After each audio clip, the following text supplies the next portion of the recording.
security of a paper ballot and like seeing their ballots tabulated by the scanner.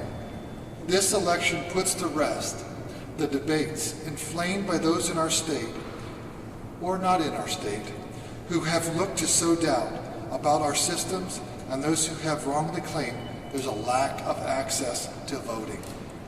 Elections matter. Completing this general election is a huge hurdle crossed, but it's far from the end of our work.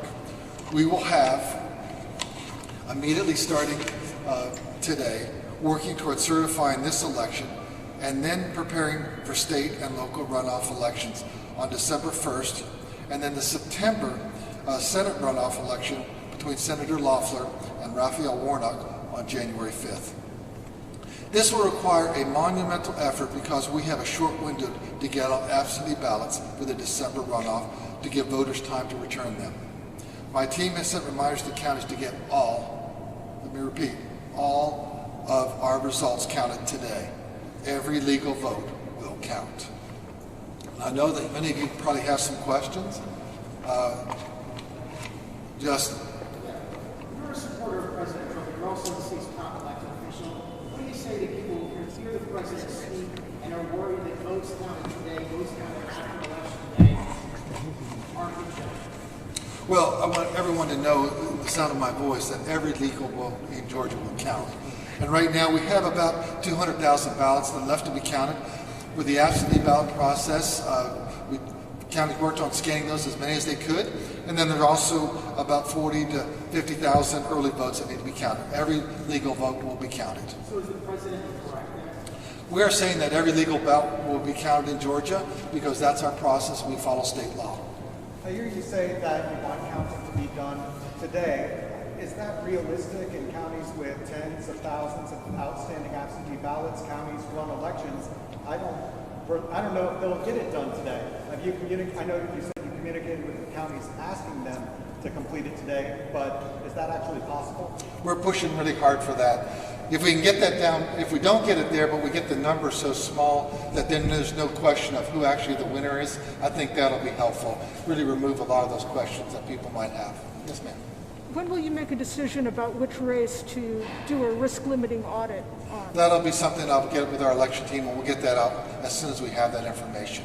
There's a word that the USPS was supposed to do a sweep of their facilities, make sure all the absentee ballots had been delivered, and that in some places that didn't take place. Do you know if that happened here in Georgia? Is that any concern? Well, it would always be a concern. We want to make sure everything gets to us. Don't have anything specific on that. But that's why we also instituted the absentee ballot drop boxes. Our concern actually was that voters would wait too long and then it'd be too late to mail, and that's why we had the absentee ballot drop boxes, which was very well received by voters in Georgia. So you don't have the word that took place in? Yeah, I don't have anything specific, but as soon as we do, we'll circle back and get that information out. Can I give you a quick follow-up about... Can I get with this, ma'am?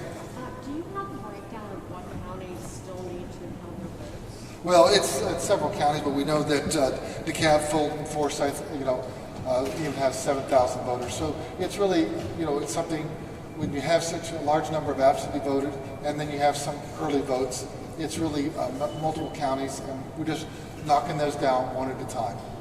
Sir, could you speak to the process of absentee ballots? I know the timing is kind of a moving target. The first we want to be done by today. But for those who may be wondering why they want that, can you kind of speak to the delay and the difficulty with absentee ballots? Yeah. So the state election board gave the counties the authority that they could begin the process of scanning the absentee ballots, which is very helpful. So I know that down in Muskogee County and Richmond County, they were really current with everything they had received, but then all of a sudden we also had additional ballots come in on Monday and then Tuesday, so they were being dropped in. So they had to scan those. And so they'll be getting that as soon as they can, but it is a 2-page ballot. It just takes longer to get those ready for the scanning process. Is there another question back there? Are you able to provide a breakdown of which votes are, Well, I know that right now that we have, my numbers here were 52 to 54,000 in DeKalb. Right now we have 74,000 approximately Fulton County absentees and 43,000 early votes in Fulton County. And I have about 7,000 right now in Forsyth. We'll get you the entire list because it's just make sure we include all the counties. Secretary, can you walk through what the rest of the election process looks like from the military ballots coming in to the audit to the certification process? What's the next part before we can say Georgia's certified? Well, the next process obviously will be make sure we get all the ballots counted, then also the UOCAVA, the overseas military ballots, to get those in and have them incorporated in the vote totals. We're going to begin the risk limiting audit process later this week, which is really important. So many people are not aware of that. This is the first time we're doing a statewide audit. And so what that will really give you, first of all, we have, I think, a higher confidence of voters. I know there's a lot of information out there, a lot of misinformation out there, and some of it's just lack of knowledge, and we understand that. And that's why the risk limited audit, what that will do will verify results. So if there's a race that was, say, reported a 51-49, when we do the audit, then we can verify what the result is, and we have over a 90% confidence level. That gives people additional assurance. I think also having that paper ballot, voters were very comfortable. They just gave them that comfort feeling that looked at it before they cast their ballot, and that's a good thing also.